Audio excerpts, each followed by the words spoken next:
Secretaría de Salud para darte la última hora. De los hasta el momento, no hay más, 7 casos de coronavirus, 5 con síntomas y 2 asintomáticos. Esos son los datos. Hoy en la mañanera no estuvo por primera vez en algunos días el doctor Hugo López-Gatell. Se habló mayoritariamente de Santa Lucía, aunque también el presidente adelantó algunas medidas económicas, no muy concretas, pero ahí están, algunas medidas económicas para enfrentar este durísimo momento en materia económica que vivimos. Hay que recordar, hoy amanecimos, precio del petróleo, por cierto, hoy es expropiación petrolera de México, qué paradojas, $18 el barril, el peso y el dólar por 24, y así va a estar mientras siga la incertidumbre en torno al coronavirus. Una luz al final del túnel. Parece que en China están cerca de desarrollar la vacuna contra el coronavirus. Ya se están haciendo las distintas pruebas.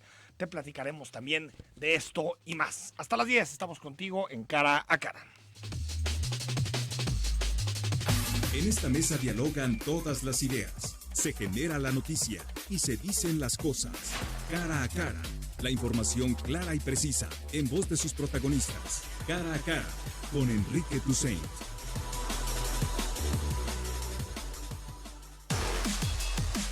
Lo bonito de la radio es que te acompaña en estos momentos. Para las dudas que tengas, escríbenos. WhatsApp 3318 80 76 41, como lo expresó nuestro compañero Pablo Latapí. Nuestra idea aquí en Zona 3 Noticias es darte la información más precisa para que tomes decisiones. Y creo que en momentos como los que vivimos, bien informaditos y sin pánico, ni alarmas, ni alertas, haciendo lo que nos toca. Eso es lo único. Y si uno se puede quedar en casa, mejor en casa, prendes el radio, te haces un café, juegas con tus hijos y tratamos de ser pacientes en este momento complejo a nivel global, pero en México podemos adelantarnos, sabemos lo que pasó en otros países y bueno, tomar medidas preventivas que nos permitan salir bien librados de el aterrizaje del COVID en México. Ayer el gobernador anunció por la noche algunas medidas, otra serie de medidas que tienen que ver con prevención en materia de contagios o de romper la cadena de contagios por el coronavirus. Y quiero platicar con Aldo de Anda, presidente de la Canirac, porque algunas medidas tienen impacto directo sobre restaurantes, bares y otro tipo de establecimientos. Aldo, buenos días. ¿Qué tal, Enrique? ¿Cómo estás? Buenos días. Gracias por tomar la llamada. Al contrario, gracias a ustedes por permitirnos el espacio. ¿Qué opinas? Ayer lo anunció el gobernador, algunas restricciones relacionadas con bares, una disminución también en la afluencia a restaurantes. ¿Cuál es la posición del presidente de la Canirac? Bueno, nosotros, te informo, hemos estado trabajando justamente de la mano con el gobierno del Estado, con el gabinete económico del Estado. Entonces, estas medidas que ayer se hacen oficiales son medidas que ya hemos implementado muchos restauranteros y que hemos venido trabajando de la mano con ellos. La reducción del 25% de la capacidad de nuestros restaurantes, hay que decirlo que hay restaurantes inclusive que han decidido irse al 50% para poder tener un mejor control. Todas las recomendaciones emitidas por la Organización Mundial de Salud, ¿no? El tema del gel, el tema de sanitizar o desinfectar los lugares de trabajo, nosotros lo estamos haciendo cada 10 minutos, el tema de nuestro personal, el personal también que dedicado exclusivamente para los pedidos de llevar, ¿no? Que tengan todas las medidas también sanitarias para no contaminar los envases. En fin, es una serie de medidas que se han tomado en conjunto con el gobierno justamente para evitar que esta contingencia se vuelva crisis. Sin embargo, como bien lo dices, todas estas medidas de alguna u otra manera traerán una afectación económica importante, principalmente al gremio restaurantero y de diversiones como son los bares, los antros, las discotecas. ¿Han hecho cálculos, Aldo, de cuánto podría suponer? Vamos poniéndonos en un escenario optimista, que esto dura las 4 o 5 semanas que se está planteando. ¿Han hecho algún análisis? ¿Han platicado con los distintos restauranteros para saber qué impacto puede haber? Mira, en temas económicos hablamos que ya este fin de semana hubo una reducción de ventas del 10 al 20%. Nosotros esperaríamos que el transcurso de esta semana y el fin de semana que viene estemos más o menos sobre los mismos números. buscando a como dé lugar que no suba la baja en las ventas de ese porcentaje, de un 20% menos. Y como bien lo dices, en un escenario de aproximadamente 4 semanas, habría afectaciones económicas, pero creo que en su mayoría el gremio restaurantero las podría sostener. Si nos vamos a más de 4 semanas, ya nos vamos a mes y medio, 2 meses, 3 meses, ya se habla inclusive de pérdida de empleos y cierres de restaurantes definitivos por pues esta situación insostenible, ¿no? El tema de tener que pagar sueldos, proveedores, ningún tipo de ingreso, pues sí sería una afectación ya mayor. Tiene mucho que ver y depende de qué tan rápido podamos pasar esta contingencia para que la afectación hacia el gremio restaurantero, hacia todos los empleos que genera, no sea mayor. ¿Cómo sabemos, Aldo, para quien queremos tal vez ir a comer, a cenar, en la medida de lo posible, tomando todas las medidas precautorias, cómo sabemos qué restaurantes afiliados a la Canirac están tomando, digamos, decisiones claras? Porque desde mi punto de vista es difícil que la Secretaría de Salud haga la revisión de todos los establecimientos. Por lo tanto, yo creo que si alguien quiere salir a comer o a cenar, quiere tener la certeza de que al lugar a donde vas están tomando todas las medidas adecuadas. Sí, claro. Primero te quiero señalar que las medidas están siendo adoptadas por todos los restaurantes, no solamente por aquellos afiliados a la Cámara.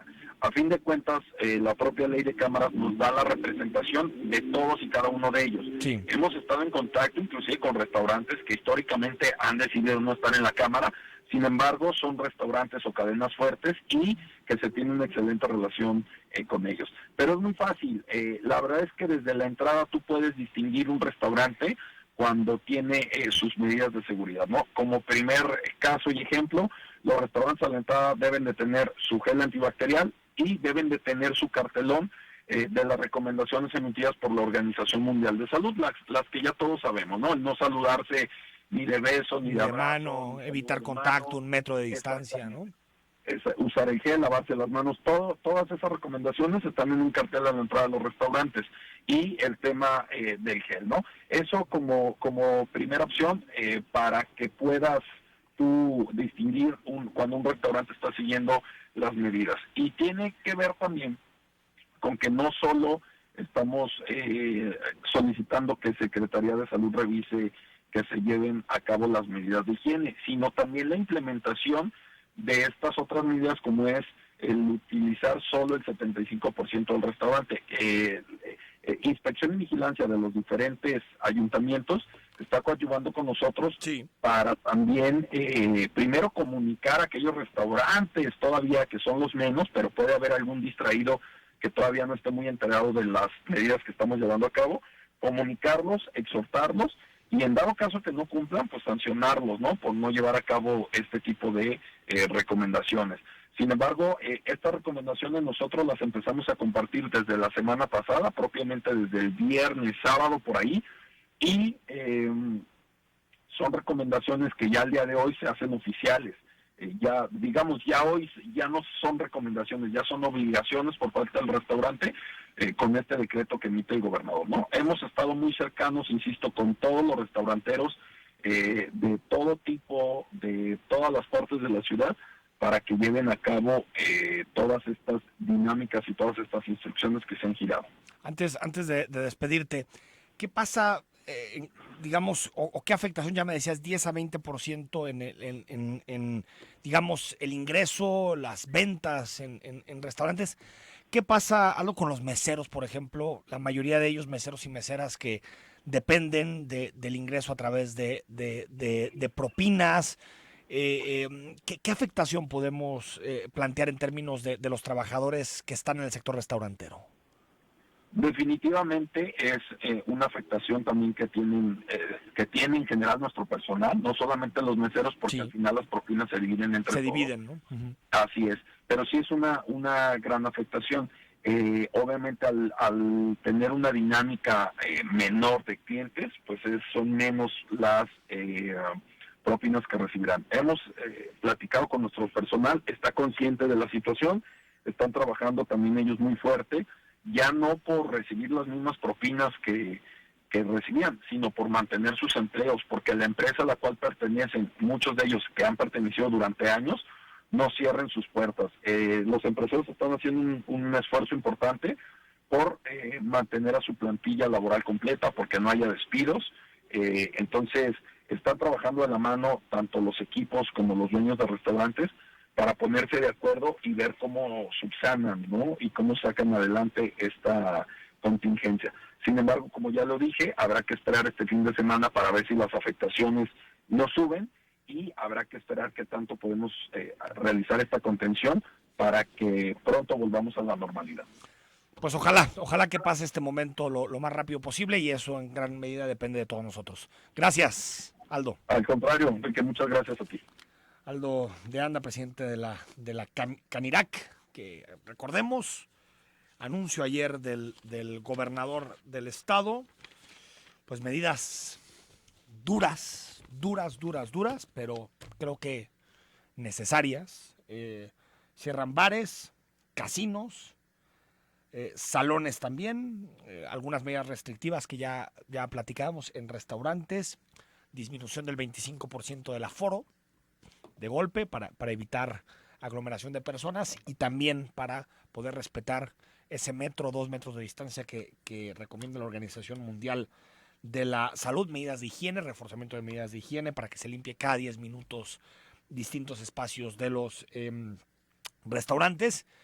Y otra vez esto contrasta con lo que sucede a nivel nacional, donde seguimos viendo pues dos velocidades, una en Jalisco, desde mi punto de vista, correctas las medidas, sobre todo atendiendo a la dinámica mundial. Hay quien dice, es exagerado, van menos de 100 casos. Bueno, ya veremos el corte de la noche, porque hoy no hubo corte en la mañana. El corte de la noche que haga el doctor López-Gatell. Yo creo que vamos a estar muy por encima de los 100 casos. Te vamos a dar la información en cuanto la tengamos. Pero lo que nos demuestran, y bueno, ahí lo único que podemos hacer frente a este virus es ver qué se hizo bien y qué se hizo mal en otras latitudes, en otros países. ¿Qué se hizo mal, por ejemplo, en España e Italia, que son los países que empiezan a mostrar los números más mayores de crecimiento? Italia ya tiene la primera buena noticia, que es que el incremento en los casos empieza a ser menor. Sigue habiendo muchos casos por día y muertes, pero empieza a ser menor el ritmo de crecimiento que en días anteriores. Parece que el centro para el fin de semana pasará sobre todo a España, que no ha podido contener el número alto de casos. Tomaron tarde las medidas y cuando las tomaron las quisieron hacer de forma muy agresiva. Lo platicamos aquí con el caso italiano. En Italia tomaron la medida de aislar poblaciones del norte, particularmente cercanas a Milán, ya cuando el número de casos estaba esparcido y ni siquiera se podía detectar el paciente cero. Por lo tanto, las medidas ya no fueron eficaces porque había un número de contagios muy, muy importante. A diferencia de, por ejemplo, Corea del Sur, que tal vez es el país que, de acuerdo a la Organización Mundial de la Salud y distintos estudios que se han hecho sobre la contención de la crisis, es quien tomó las medidas más fuertes, pero que le permitieron en este momento decir que ya salió de la crisis. Se acabó. 4 semanas duró Corea del Sur metido en crisis. ¿Y cómo salió? Pues no hay mucho que investigarle. Aislamiento, confinamiento, medidas muy agresivas, no había de otra.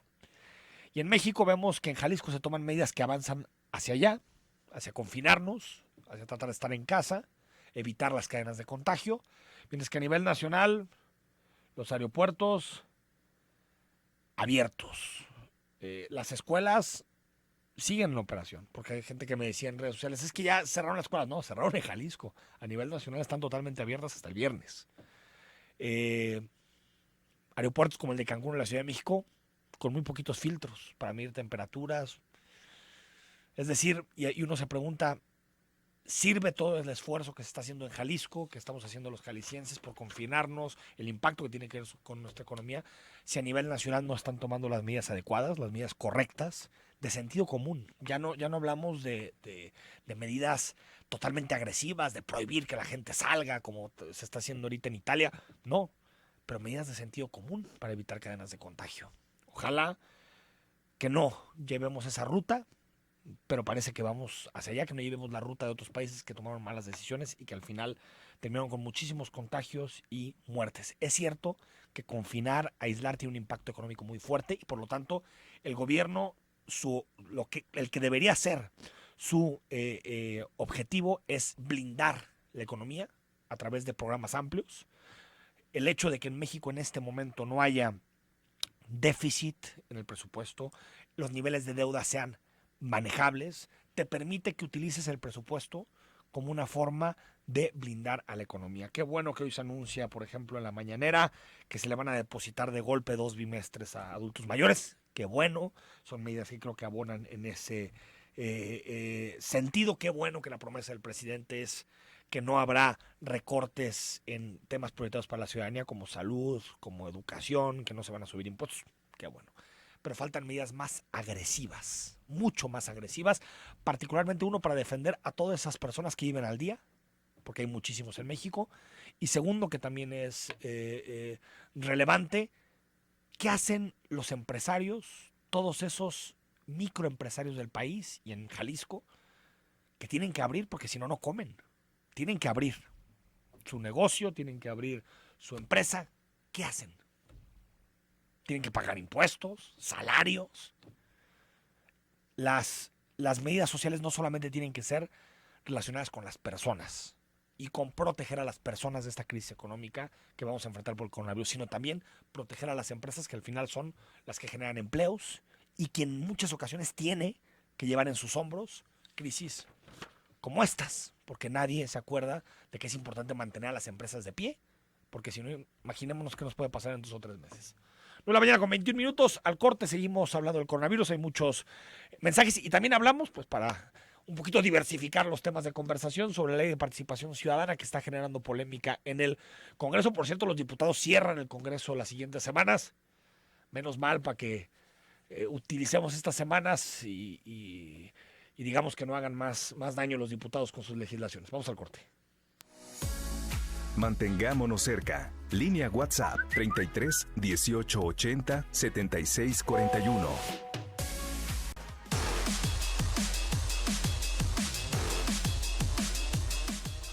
Son 9 de la mañana con 25 minutos. Muchos mensajes, comentarios. Ahorita le damos lectura. También te damos algunos elementos de la mañana.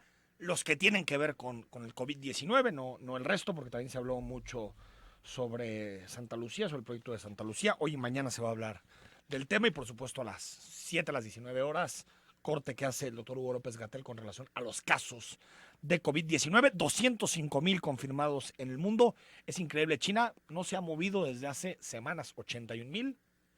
Ahí están los casos en China.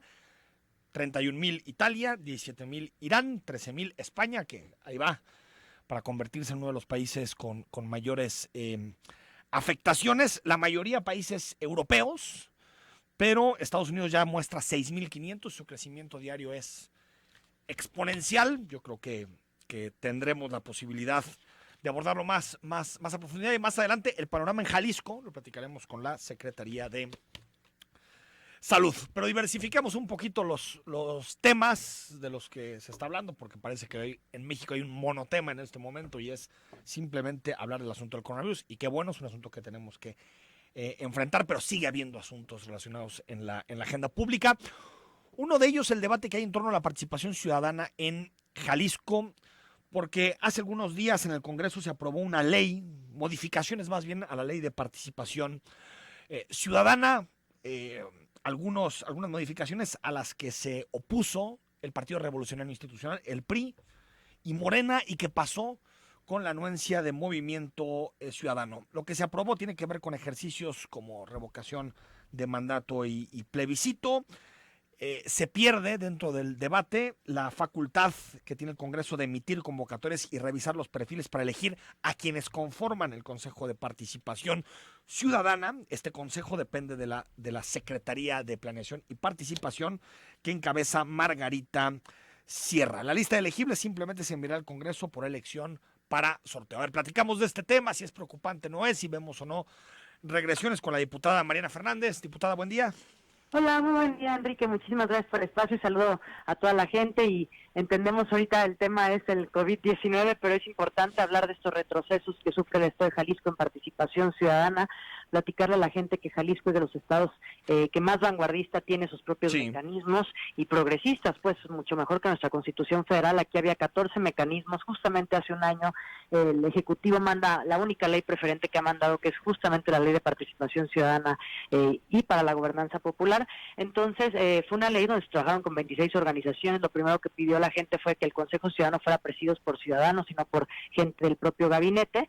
Se hizo mucho consenso con más de 26 organizaciones para que se lea una gran ley. En menos de un mes estaba aprobándose la ley, y también las reformas constitucionales de 14 mecanismos, de los que tú mencionaste, como revocación, referéndum, plebiscitos, pasábamos a 16. Entonces nosotros hicimos un intento, como lo marcaba la propia ley, de sacar a los consejeros de este Consejo Ciudadano, pero que es el más importante. A ver, déjame, Mariana, saludar a Guillermo Alcaraz Cross y ahorita le entramos al tema.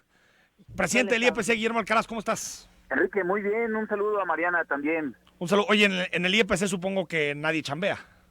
Mira, no, lo que hicimos fue pedirle a todos... Presencial me refiero, ¿no? Sí, que todos trabajen desde sus casas, tenemos metas que no vamos a dejar de cumplir, pero efectivamente no estamos concentrados en la instalación. A ver, Mariana, vamos a los elementos. Ya estabas hablando sobre el Consejo de Participación. ¿Qué es lo que le preocupa a tu bancada y a ti personalmente de lo que se aprobó en el Congreso? Me preocupa muchísimo que el Congreso tenía las atribuciones para recibir los papeles de todos los que quisieran ser consejeros ciudadanos, y ahí llegamos a todas una convocatoria muy plural, donde había grupos de izquierda, de derecha, como tendría que estar conformado cualquier consejo en la pluralidad, y pareciera que no les gustan los perfiles. Entonces hacen modificaciones a la propia ley para quitarle atribuciones a la Comisión de Participación Ciudadana y al propio Congreso de revisar los perfiles, y que todo se vaya a revisar dentro de la propia Secretaría de Planeación. Eso nos preocupa porque se llama ser juez y parte. Nosotros lo primero que pedimos fue, bueno, está bien, tienen la mayoría de votos para quitarle atribuciones a la Comisión y al Congreso, pero déjenos como comisión participar y ver el proceso dentro del Ejecutivo. No accedieron, Enrique. Dijimos, bueno, si no confían en la comisión, ¿por qué no permiten que el CPS sea partícipe de todo este proceso y revisen los propios perfiles?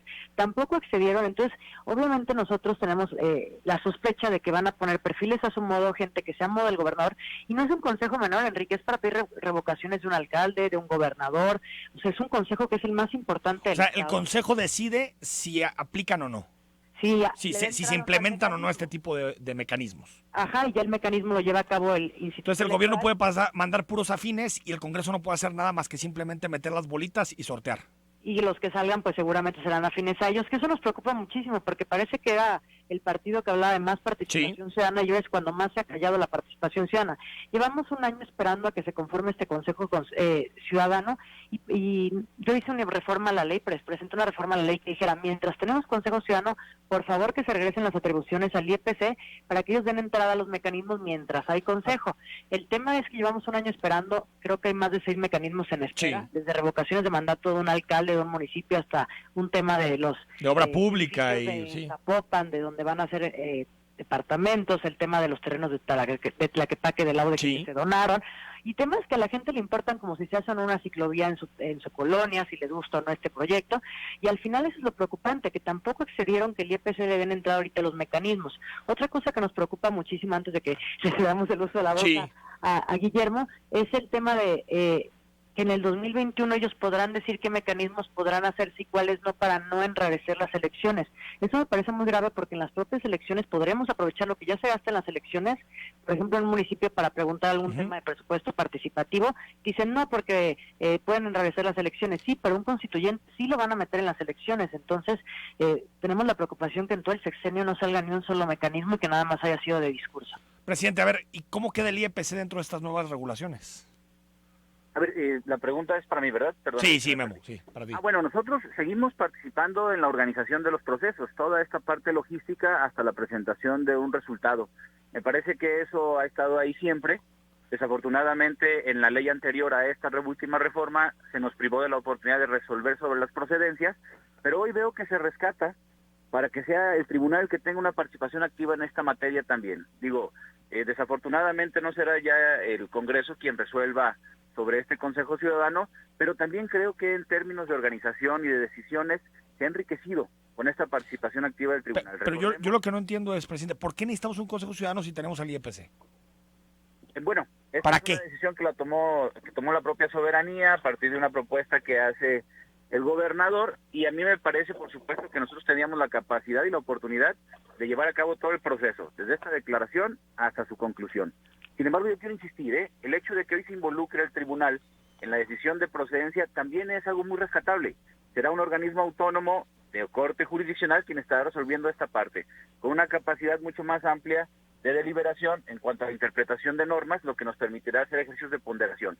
Yo creo que no todo es malo, desgraciadamente, efectivamente no participa la representación plural del Congreso en la conformación de estos consejos, pero a cambio me parece que en la parte estrictamente organizativa se mejoró alguna cosa. A ver, presidente, si yo tengo, no sé, creo en 2027, vamos poniendo para salirnos de la coyuntura actual, creo que mi gobernador no está haciendo las cosas bien, quiero proponer un ejercicio de revocación de mandato. ¿Cuál sería el proceso? ¿Cuál sería toda la ruta? Bueno, tendrá que formularse una solicitud ante nosotros, 3 ante meses ustedes, después de concluida la mitad del mandato. Esto es para que no sea coincidente con el proceso electoral intermedio, y a partir de hecho nosotros tendríamos que revisar el cumplimiento de algunos requisitos, otorgar luego un plazo para la reunión de un apoyo ciudadano a través de firmas, y luego, una vez cumplido este otro requisito, turnar al tribunal para que el tribunal, a partir de un catálogo de causas, pueda resolver sobre la procedencia. ¿Y el Consejo de Participación en dónde entra? Eso en realidad no cambió, ¿no? La decisión sobre la revocación de mandato la tuvo el Código Electoral considerada para el tribunal, la tuvo la anterior ley y esta última reforma. ¿En qué entra entonces el Consejo? No ha cambiado, ¿En qué entra el Consejo? ¿En plebiscitos y referéndums y eso? Exactamente, y sobre todo en la participación de la justicia abierta, el parlamento abierto, en estos otros mecanismos de corte social, es donde básicamente interviene el Consejo. Mariana, dice el presidente que ve algunos avances con relación a leyes anteriores. Hubo avances, pero a mí lo que me preocupa, Enrique, es exactamente no van a pasar ningún mecanismo. Ahorita pareciera que es entre el tribunal y el IEPC los que se mandan recados de yo no puedo resolver, no, yo tampoco, y así pareciera que ahorita llevamos 6 en espera, no se están resolviendo ninguno. Y no solamente eso, ahorita que hablaba de las atribuciones de la ley, la propia Constitución Federal te dice que los presupuestos participativos los llevará a cabo el órgano electoral local de cada entidad. Y aquí ya le quitaron también las atribuciones al IEPC y se las dieron ellos mismos. A los municipios, ¿no? A los consejos municipales, ¿no? Sí, ya, pero son ellos mismos. Sí, son ellos, o sea, es el gobierno que elige consejeros municipales. ¿Quieres un kiosco, quieres un centro cultural o un salón de usos múltiples? Pero pues ellos mismos están llevando a cabo la elección cuando hasta la propia Constitución dice que tiene que ser órganos locales.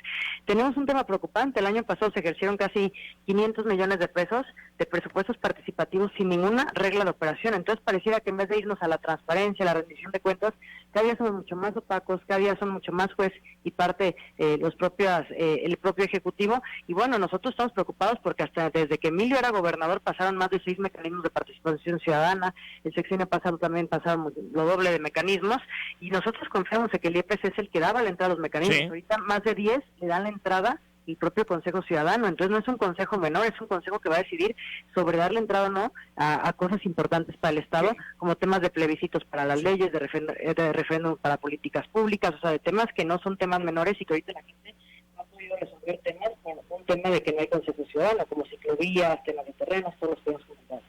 A ver, presidente, para despedirnos, para también volver a abordar el asunto del COVID-19, sobre la aplicación de estos instrumentos. Parece que tenemos una legislación muy avanzada, pero ninguno de los instrumentos se está implementando. Se piden, pero al final se judicializan. ¿Qué está pasando con la implementación, caso Tlaquepaque, caso Zapopan, la implementación de estos procesos? La judicialización ha sido ya una conducta habitual en el ámbito político y en el ámbito ciudadano, y me parece que hay que rescatar lo bueno de esto, que estamos acudiendo a la instancia que tiene que resolver sobre la aplicación de las normas. Está muy bien. Digo, se ha caído en el abuso, también estoy de acuerdo. Y quisiera precisar una cosa nada más. La verdad es que el instituto no le ha sacado a resolver ese tema. El instituto resolvió en Tlaquepaque particularmente que es procedente, y bueno, el ciudadano tiene la oportunidad de acudir en contra de estas determinaciones hacia un tribunal, pero también tiene la oportunidad de hacerlo el propio municipio. Ahí está en esa cancha ahorita, presidente. Está en el tribunal, exactamente. ¿Y el tribunal va a decir si es procedente o no? Exactamente. Nosotros ya decidimos que el Consejo Ciudadano atribuido para tomar esa decisión debe de tomar un acto de procedencia, Sí. en virtud de que no encontramos causas contrarias a ello. Entonces, lo que pasó es que el municipio no estuvo de acuerdo con la decisión y está ahorita en el tribunal.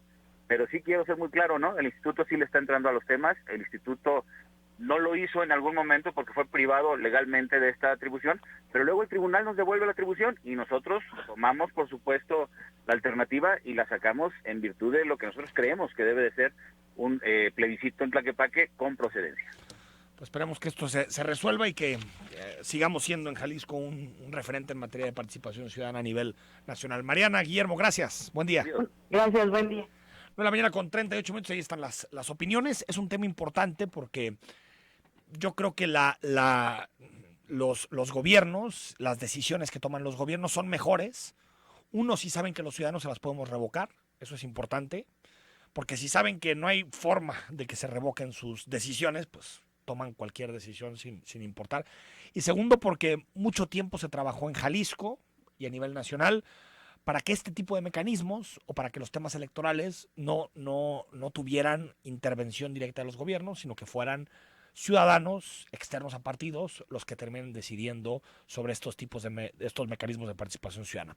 Buscaremos también a Margarita Sierra para que nos dé su opinión sobre el tema y sobre estas valoraciones que se hizo. 9 de la mañana con 39 minutos, al corte hablamos con Augusto Chacón y también con gente de la Secretaría de Salud para darte el último corte sobre COVID en Jalisco.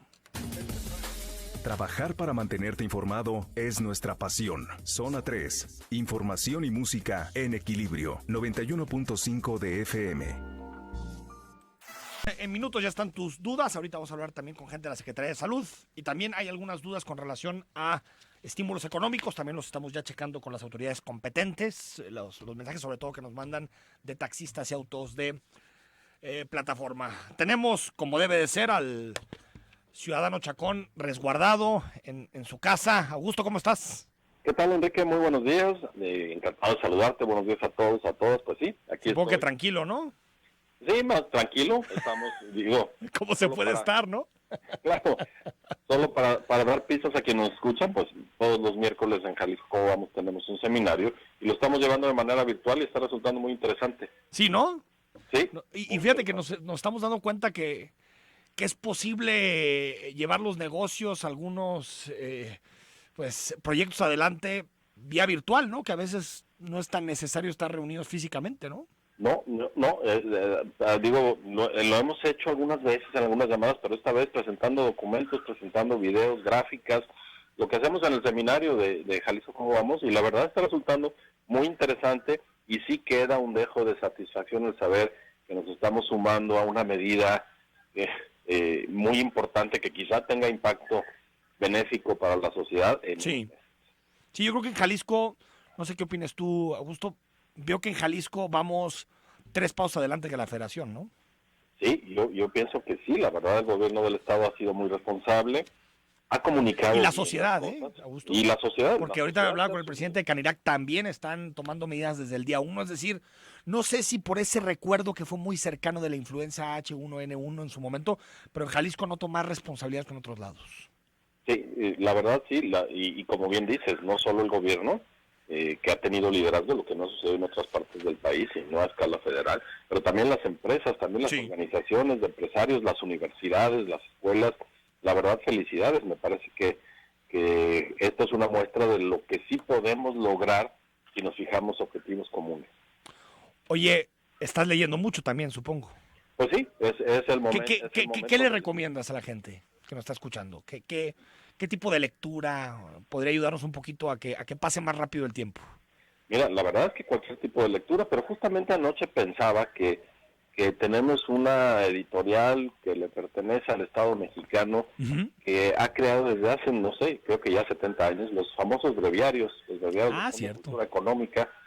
Son libros en donde se resume muchísimo del conocimiento de la humanidad, agradables de leer, y pueden hacernos pasar un tiempo a toda. Por supuesto, las novelas, creo que es un buen momento para leer literatura.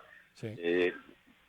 Entiendo, por lo que he visto de manera cercana, por supuesto no es estadístico, que los libros están ganando una posición muchísimo, a partir de esta crisis. Muchísimo. Porque la televisión termina hartándote. Claro. Y los libros, en cambio, son un refugio estupendo. Y justo anoche le decía a mis hijos que leer La Isla del Tesoro puede ser una buena salida de este momento. Nos manda a otros mundos, ¿no? Porque también exactamente prendes la tele y histeria, ¿no? Por todos lados. Exactamente. O sea, nos permite un poquito aislarnos, pensar, reflexionar. Yo esas son digo, por supuesto que el coronavirus es una muy mala noticia, pero en este contexto veo dos elementos que me dan cierto optimismo. El primero, el medio ambiente. Creo que puede salir beneficiado el medio ambiente, ¿no? De todo esto. Incluso hay una foto muy interesante que seguro viste de la China antes y durante la crisis. ¿Cómo no? Es tremendo la diferencia en términos de contaminación. Y segundo, los libros. Así es. Medio ambiente y libros, ¿no? Ha sido sorprendente las ventas que ha alcanzado, por ejemplo, La Peste de Camus, ¿no? Exacto. Bueno, ahí aparte es un librazo, yo lo recomiendo. Es maravilloso cómo narra Camus la naturaleza humana. Es como si estuvieras ahí, ¿no? Bueno, fue tu ensayo de este domingo, sí. Extraordinario, por cierto. Y sí, a final de cuentas, y como se refiere un famoso crítico de arte, el desarrollo de las artes, él se refiere a las artes plásticas, pero en general todas, es a final de cuentas el extraordinario recuento de la aventura de ser humanos. Y a partir de acercarnos a los libros, a la literatura, a la poesía, inclusive al cine, y lo que podemos pensar, como bien dices, nos hace eco presente y vivo de esa aventura fantástica de ser humanos. Y creo que es la oportunidad que se nos presenta ahora. Pues sí. Augusto, dame un segundito porque tengo a la gente de la Secretaría de Salud para dar un poquito corte sobre lo que estamos viviendo en materia de coronavirus en Jalisco. Te recuerdo, 7 casos confirmados. Bueno, ahorita nos van a atender la llamada, están haciendo Oye, sobre el tema económico, Augusto, como que hace falta un plan de choque más robusto, ¿no? Como que noto también, si en el tema sanitario tenemos algunas complicaciones a nivel federal para que se tomen medidas, como que en tema económico también, ¿no? Sí, me parece que una cosa va unida a la otra, Enrique. Las medidas que lucen necesario tomar, como está haciendo Jalisco, tendrán que ir de la mano de medidas económicas, de medidas fiscales, de incentivos importantes, porque si algo tenemos que proteger ahorita, en segundo lugar, después de la salud, es el empleo. El empleo está en grave riesgo, el ingreso de muchas familias, y es el momento en que el Estado mexicano tiene que decir, aquí estoy. Sobre todo los más vulnerables, ¿no? Que es, por ejemplo, la informalidad. La informalidad, o quienes están por un salario mínimo en el sector servicios y dependen, por ejemplo, de propinas. Meseros. Exacto. Bueno, ya lo platicaba con la gente de Canirac. Si esto se extiende, creo que ya tendría que haber un plan emergente. Déjame saludar, Augusto, a Ángel Israel Nuño, que es director de promoción de la salud en la Secretaría del Ramo. Ángel, ¿cómo estás? ¿Qué tal? Muy buenos días, Enrique, con el gusto de saludarlos. Dame, Ángel, un panorama. Seguimos con 7 casos. ¿Cuántos estudios se han hecho, descartados? El panorama en general en Jalisco. Claro que sí. Mira, desde la competencia que tenemos en promoción de la salud, estamos estamos intentando acercarnos a las personas para que entendamos este fenómeno, porque más allá del proceso de la enfermedad o del virus, pues esto es todo un fenómeno social y que atañe a muchos otros sectores, como bien lo has estado comentando en tu espacio. Este fenómeno en otros países, como lo hemos visto en Italia, en Francia, en España, se ha comportado de una manera distinta, pero toda la evidencia nos marca en este momento que aquellas localidades, aquellos estados que inician con las medidas que están comprobadas más eficientes para terminar con las cadenas de transmisión y evitar propagación del virus, son aquellos estados que han tenido un mejor control. Corea, Singapur y China, ¿no? Ha sucedido Singapur, sí. Hablo como lo que ha sucedido en Hong Kong. Lo pongo en contexto para que entendamos por qué Jalisco, basándose en las evidencias de lo que otros países han publicado, pues estamos adelantando algunas medidas. Estas medidas, lo que nos dicen, lo que está publicado, gracias a la tecnología tenemos acceso, es que este virus tiene una muy eficiente replicación a menos de 1 metro de distancia. Si la persona está enferma, pues es mucho mayor la probabilidad de contagio. Si la persona no tiene signos y síntomas, lo que ustedes han escuchado como portadores asintomáticos, también puede contagiar, pero digamos que eso en una menor proporción. Pero, pues bueno, sigue siendo una proporción. O sea, el asintomático también contagia. Tiene el virus, nada más no presenta los síntomas.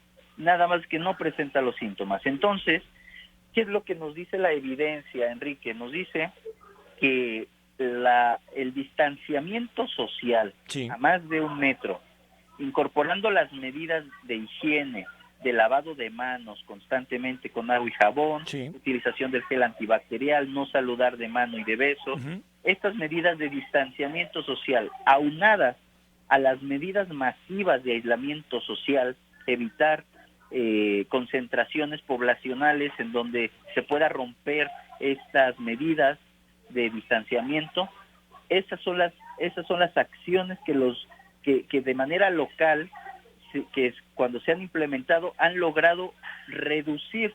Ojo, digo la palabra reducir porque inevitablemente habrá casos, Enrique. Claro, por supuesto, digo, es normal y vemos lo que sucede en muchos países, vamos hacia allá. Sí. Déjame nada más, Ángel, hacerte 2, 3 preguntas muy concretas porque se me está acabando el tiempo. La primera que me parece importante, ¿se están haciendo las pruebas necesarias? Es una pregunta que me llega mucho de la audiencia. ¿Se está haciendo el número de pruebas necesarias para saber si en realidad la cifra que tenemos en México, los casos confirmados, cerca de 100, son en realidad los casos reales o tenemos un subregistro en las pruebas, Ángel? Claro.